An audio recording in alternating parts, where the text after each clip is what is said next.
ओम नमः शिवाय शिवजी सदा सहाय। ओम नमः शिवाय गुरुजी सदा सहाय। गुरुजी के चरणों में कोटि कोटि नमन। जय गुरुजी संगत जी। आप सभी को छोटी दिवाली की हार्दिक शुभकामनाएं। आज आपके लिए प्रस्तुत है दिव्य आभा अध्याय 31, जिसका शीर्षक है जीवन की पाठशाला में गुरु कृपा। यह जर्नी शेयर की है श्रीमती जया कौशिक जी ने, जो कि म्यूनिख जर्मनी से हैं। चलिए संगत जी शुरू करते हैं। गुरुजी की संगत में पहली बार जाने का अवसर मुझे अपने 21वें जन्म दिवस पर मिला। मेरे पिता कमांडर शर्मा दर्शन के लिए जाते रहे थे, पर मेरी माँ और मेरी 2 बहनें कभी नहीं गई थी। पता नहीं क्यों उस दिन मेरे अंदर गुरुजी के दर्शन करने की अभिलाषा जागृत हुई। मैं सदा से सामान्य छात्रा रही हूँ। 12वीं कक्षा में 64% अंक लेकर मुझे दिल्ली विश्वविद्यालय के किसी अच्छे महाविद्यालय में प्रवेश नहीं मिला, तो मेरे पिता ने मुझे इग्नू के बीएससी पाठ्यक्रम में प्रवेश दिला दिया। मुझे पता नहीं था कि वहाँ पर बीएससी और एमएससी पाठ्यक्रमों में केवल 3% विद्यार्थी पहली बार में उत्तीर्ण हो पाते हैं। गुरु कृपा से सामान्य विद्यार्थी होते हुए भी मैंने न केवल बीएससी अपितु एमएससी भी पहले प्रयास में पूरा कर लिया। जैसे यह कम था, मैंने स्नातक अध्ययन भी पूरा कर लिया और स्नातकोत्तर अध्ययन करते हुए 1.5 वर्ष का सॉफ्टवेयर डेवलपर का अनुभव भी प्राप्त किया। यह कौन सोच सकता था कि मेरे जैसी लड़की कैसे इतना एक साथ कर सकती है। गुरुजी की कृपा से ही मैं यह सब करने में समर्थ हुई। जय गुरुजी। शीघ्र ही पूरे परिवार ने गुरुजी के दर्शन के लिए जाना आरंभ कर दिया। एमएससी करने के उपरांत मुझे एक नई नौकरी की आवश्यकता थी। मेरी परीक्षाओं के बाद हम सब गुरुजी के दर्शन के लिए गए। वहाँ पर मेरी माँ ने गुरुजी से मेरे लिए 10,000 रुपये की नौकरी के लिए प्रार्थना करी। मुझे पता नहीं कि माँ ने वह अंक क्यों चुना, परंतु जब मुझे नौकरी मिली तो मुझे 10,000 रुपये का ही वेतन दिया गया। जब मैंने उनसे पूछा कि उन्होंने इतने के लिए ही क्यों प्रार्थना करी, तो उन्होंने उत्तर दिया कि वही अंक उस समय मेरे मन में आया था, अतः उन्होंने उतने के लिए ही प्रार्थना करी। दिसंबर 2001 में मेरी परीक्षाएं समाप्त होने के शीघ्र बाद ही 5 जनवरी को मुझे नई नौकरी मिल गई।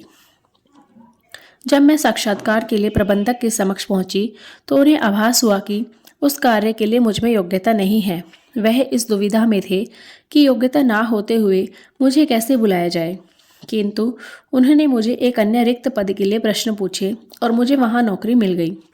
इसके बाद मैं कुछ दिन तक माँ को छेड़ती रही कि केवल 10,000 के लिए ही क्यों प्रार्थना करी।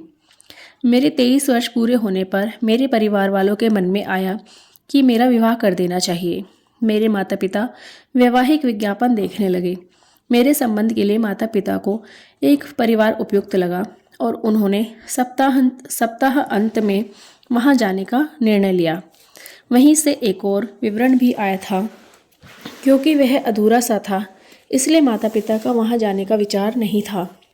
परंतु जब वह घर से निकलने वाले थे तो उस परिवार से लड़के के पिता ने फ़ोन किया। चूँकि वह फरीदाबाद जा ही रहे थे, उन्होंने दूसरे घर यानी मेरे ससुराल भी जाने का निर्णय ले लिया। उसके उपरांत गुरुजी की कृपा से सब कुछ कुशलपूर्वक संपन्न हुआ। 2004 में एक रात्रि के अंतिम प्रहर में मुझे गुरुजी का स्वप्न आया, जिसमें उन्होंने कहा कि 2 वर्ष के पश्चात हम विदेश जाएंगे। उस समय तक विदेश जाने का विचार मेरे मन तक में नहीं आया था और ऐसा लगता नहीं था कि वहां जाकर हम आनंदपूर्वक रह पाएंगे, किंतु 2 वर्ष उपरांत परिस्थितियां भिन्न थी। मैं चकित हूँ कि इस समय घटती हुई घटनाएं देखकर मैं प्रसन्न थी।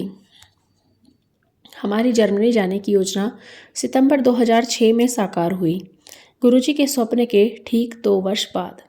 इसके अलावा और भी अनेक अनुभव हैं।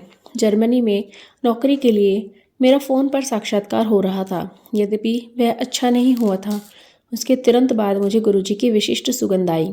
संदेश स्पष्ट था, चिंता की कोई आवश्यकता नहीं है। वह मुझ पर और मेरे प्रियजनों पर अपना स्नेह बनाए हुए हैं। जय गुरुजी। अनंतम अनंतम शुक्राना गुरुजी। संगत जी, कैसा लगा आज का अध्याय? अगर आपको पसंद आया हो तो लाइक ज़रूर कीजिएगा। हमारे चैनल को सब्सक्राइब कीजिए और अन्य संगत परिवार के साथ भी शेयर कीजिए अगर आपको पसंद आए तो। संगत जी, अगर आप अपना सत्संग हमारे साथ शेयर करना चाहते हैं तो डिस्क्रिप्शन बॉक्स में एक व्हाट्सएप नंबर और एक मेल आईडी दी गई है। आप अपना सत्संग रिकॉर्ड करके वहां भेज सकते हैं। तो चलिए संगत जी, आज के अध्याय की समाप्ति करते हैं मंत्र जाप के साथ। आप भी कीजिए मेरे साथ। ओम नमः शिवाय, शिवजी सदा सहाय। ओम नमः शिवाय, गुरुजी सदा सहाय। ओम नमः शिवाय, शिवजी सदा सहाय। ओम नमः शिवाय, गुरुजी सदा सहाय। ओम नमः शिवाय, शिवजी सदा सहाय। ओम नमः शिवाय, गुरुजी सदा सहाय। जय गुरुजी। शुक्राना गुरुजी। अपनी कृपा का हाथ अपने संगत परिवार पर सदैव बनाए रखना गुरुजी। जय गुरुजी।